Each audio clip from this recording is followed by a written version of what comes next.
I was walking through Walmart the other day and grabbed one of these cheap pumpkin baskets that you would use for trick-or-treating. And I'm going to turn it into a pumpkin planner for my buffet for the holiday season. I'm not huge on Halloween decorations, so I'm going to make this one a little neutral looking, just for something cute on the buffet. I'm grabbing Dixie Belle's adhesion primer called Slick Stick. That's what this is here. And I'm also using their texture medium, which is called Sea Spray.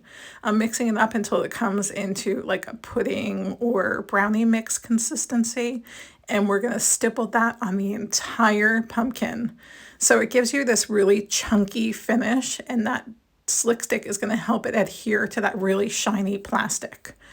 So you can see the chunk here, and it's going to give you like a faux concrete look. So we're going to let that dry overnight. The next day it's going to look something like this, and you're going to see some of that orange peeking through. But we're going to grab 3 paints here: cotton, driftwood, and hurricane gray, to start stippling them on as a concrete look.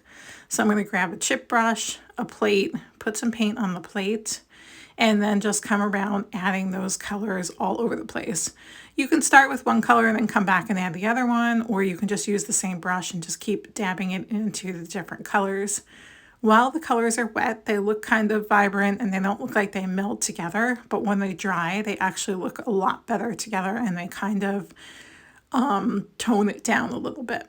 So here you can see that it looks very, very varied, but once it dries, it's going to look much more muted. After I get everything on, I'm going to grab Dixie Belle's Black, which is caviar while it's still wet, and I'm going to start dabbing caviar into the eye holes, nose, and mouth. So this will create like a really dark gray. And if I get it out of the lines, I'm going to come back in with a tiny paintbrush at the end and just clean up those lines. But I want to make sure it gets all the way into those crevices.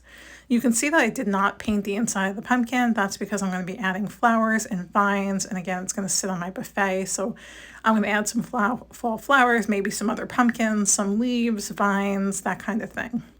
We're going to come around the mouth, and after I do all that, I will clean up the edges of his eyes just to make that look a little more uniformed. And you can see that it's starting to dry now and becoming more concrete-like in its finish.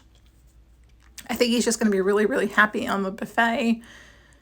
Like I said, I don't really do Halloween decorations, but I always think jack-o'-lanterns are kind of cute.